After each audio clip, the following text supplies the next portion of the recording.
Super star Rajinikanth அவர்களுடைய கூலி திரைப்படத்துடைய முதல் பாடல், அதாவது நம்ம பூஜா ஹெக்டே அவர்கள் வந்து நடனம் ஆடுறாங்கங்கிற மாதிரி நியூஸ்லாம் வந்துச்சு பார்த்தீங்களா.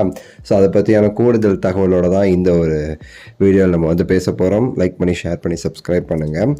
சூப்பர் ஸ்டார் அவர்களுடைய கூலி ஷூட்டிங் எல்லாம் வந்து முடிஞ்சிடுச்சு. ரஜினி சாருமே அதை சொல்லிட்டு அதை உறுதிப்படுத்தினார். ஸோ அது மட்டும் இல்லாமல் இந்த படத்தில் வந்து ஒரு பாடலில் வந்து நம்ம பூஜா ஹெக்டே வந்து பண்ணுறாங்க அப்படிங்கிற மாதிரி நியூஸ் வந்துச்சு. சன் பிக்சர்ஸும் வந்து ஃபோட்டோலாம் போட்டு கன்ஃபார்ம்லாம் பண்ணியாச்சு.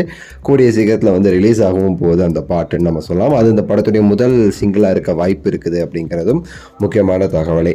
ஸோ அதாவது ஒரு பார்ட்டி சாங் அப்படிங்கிறதா இதை வந்து சொல்கிறாங்க. பார்ட்டி சாங்குன்னு சொல்லி சொல்கிறாங்க.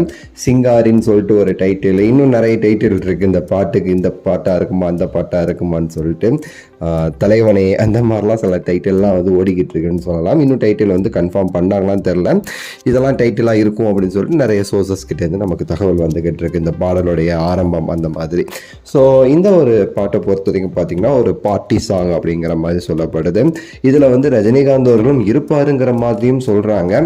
சில பேர் இது வந்து வில்லனிசம் கோஷ்டியோடைய சாங் அப்படிங்கிற மாதிரி சொல்கிறாங்க. பட் முக்கியமாக பார்க்க போனால் இதில் வந்து ஒரு சம்பவம் நடக்குது, அதுக்கேற்ற மாதிரி ஒரு பார்ட்டி, அந்த பார்ட்டியில் ஒரு சாங் மாதிரி தான் இதை வந்து நமக்கு தெரிஞ்சவங்க வந்து சொல்கிறத நம்மளால் கேட்க முடியுது. எக்ஸாம்பிளுக்கு பார்த்தோம் அப்படின்னா நம்மளுடைய புஷ்பாவில் வந்து வரும் பார்த்தீங்களா, நம்ம இப்போ ரிலீஸ் ஆன கிசுக்கு சாங் ஆகட்டும் இல்லை சமந்தாவுடைய சாங் ஆகட்டும், அந்த ஒரு பார்ட்டி மாதிரி வருதுல்ல, அதே மாதிரி தான் இந்த ஒரு சாங்குமே வந்து ஒரு பார்ட்டி சாங், ஒரு பார்ட்டி மோடு சாங் அப்படிங்கிற மாதிரி தான் வந்து சொல்கிறாங்க. முக்கியமான விஷயம் இங்கே வந்து நம்ம இந்த அப்டேட்லாம் இவ்வளோதான் அப்படிங்கிறத தாண்டி வந்து ஒரு சில எச்ச காக்காஸ்லாம் வந்து சொல்கிறது என்ன அப்படின்னா, ஜெயிலரில் வந்து தமன்னா தொடையை காமிச்சாங்க, இப்போ இந்த படத்தில் வந்து பூஜா ஹெக்டே தொடையை காமிச்சு வந்து பண்ணுறாங்க, ரஜினியை வந்து அதை வச்சு தப்பு தப்பாக பேசுகிறது. இவங்களாம் யாருன்னு பார்த்தோன்னு வச்சுக்கோங்களேன், ஒரு காலத்தில் வந்து ஹீரோயினுடைய பெட்டக்ஸில் கையை வச்சுக்கிட்டே நடித்த பொம்பளை பொறுக்கியாக இருக்கலாம். இந்த மாதிரி ஆட்கள் தான். அவங்கள வந்து நம்ம என்ன சொல்கிறதுன்னு தெரில.